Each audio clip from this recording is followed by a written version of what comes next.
Thank you once again for making Locked On Cougars your first view and or listen of the day. Hope you all are doing well out there.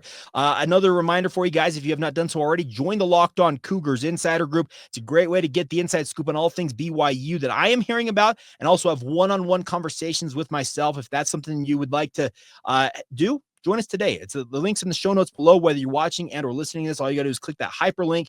Join us today. Get a 14-day free trial to be inside and get the inside scoop on all things BYU sports with the Locked On Cougars Insider Group. All right, before we go on today's show, the BYU basketball program was in action over the weekend, and I can understand that some of you may have missed it because obviously the attention's still very much focused on BYU football right now. And I fully understand that because it's still football season. But I don't think we can ignore the fact that BYU basketball is doing some really, really good things. And the thing about it is they're doing it while still having plenty to work on in their own right. Well, Saturday, BYU found themselves in a first half dogfight against the Idaho Vandals. They came in, speaking of Idaho, fully intent on making life difficult for BYU, and they shot an otherworldly percentage from three in that first half. It was a really, really tight game, 3-point game at halftime, and it kind of showed me in this game in the end that sometimes the OGs still have all the answers. Any of you who have played pickup or church ball know that there seems to be one of those guys who seems to be 15 or 20 years older than everybody else, doesn't seem to have the same athleticism as anybody on the court that they're playing alongside, but man, can they ball. They have a set shot. They have an ability around the basketball. They get an incredible touch. Whatever it is, they can hang with the guys they're playing with because they have an incredible ability. I know that guys like Egor, Demin, Kanon, Mihailo Bošković, they've all taken headlines early this season. But who was it that stepped up in a big moment and led BYU to this victory over Idaho? Oh, yeah, two of the OGs, Richie Saunders and Foussenyi Traore. Really, really good to see those two go out there and do their thing. Foos was really, really impressive around the basket. His touch, it's really, really nice to see that. Will it translate when BYU gets into Big 12 play? TBD. But for this game, incredible to see him go out there and tack on 29 points off of the bench, 9 rebounds as well. Also had 2 assists. Really good to see that. He was perfect. I think he went 8 of 8 from the field. It might have been 9 of 9 until he missed his first shot. Ends up going 11 of 12 overall from the field. And when you score 29 points in 23 minutes off the bench, that is about as efficient as it comes. And congratulations to Big Foos in that circumstance. Richie Saunders, really, really effective in his own right. 26 points, 10 of 15 shooting, 4 of 8 from 3. He was absolutely awesome. And I said it earlier this season that it's really good to see Richie looking for his spots offensively. This is a guy, remember, Richie's kind of been that glue guy, a sixth man. I know that John Rothstein had him as all glue guy team the last 2 years running. Well, Richie decided, you know what I'm going to do?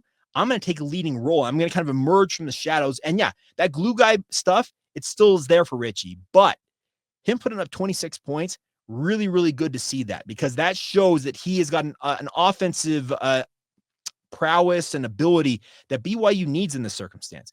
And I'm not going to say that guys like Egor, Demin, Kanon, Bošković, any of these newcomers didn't have their moments in this game because they did. Egor still had 16 points, 7 assists, and 2 rebounds, as well as 3 steals. Very, very solid stat line. Kanon 8 points of his own.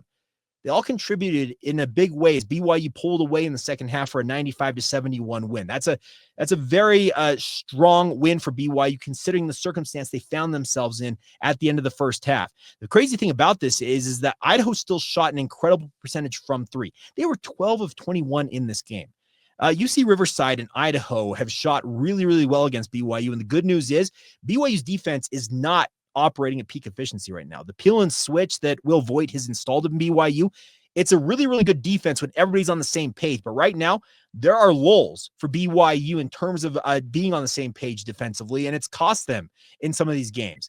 Hasn't cost them in the biggest way, obviously, with a loss quite yet, but BYU has to keep working on it. And I've got hopes that given adequate time, obviously, leading up to what should be a really, really stiff test against Ole Miss next week on Thanksgiving down there in San Diego, the BYU will be ready for it because that's going to be their first, I think, real true test of the season because Ole Miss looks the part out of the SEC. But I also look at this as BYU is showing and flexing some muscle. It's good to see. There's multiple contributions coming from all over the court.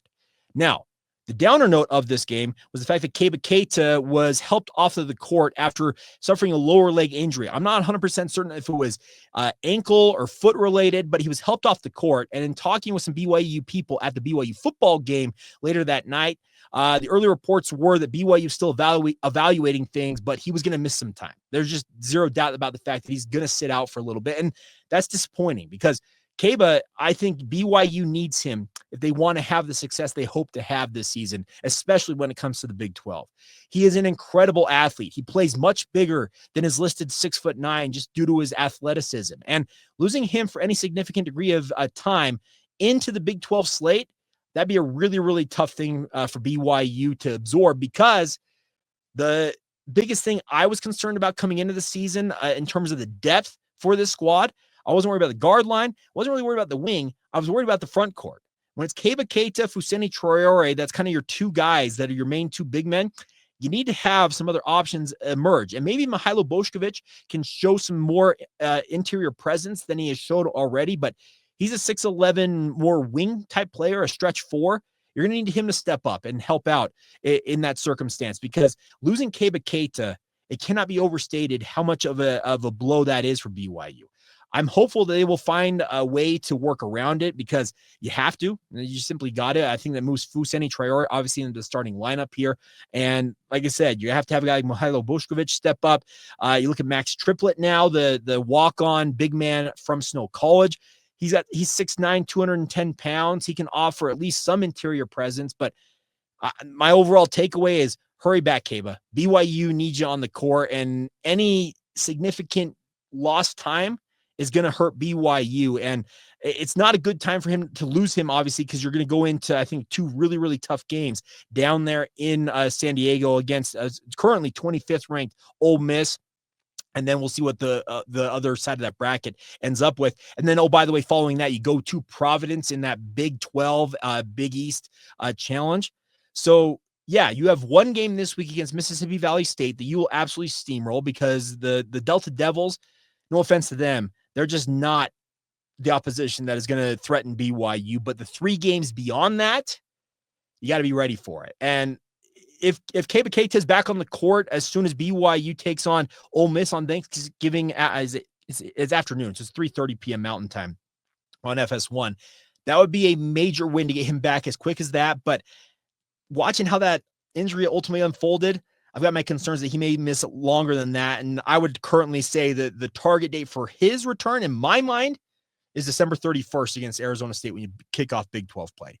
He's got a month and change to get healthy at that point, if it is a significant degree of an injury.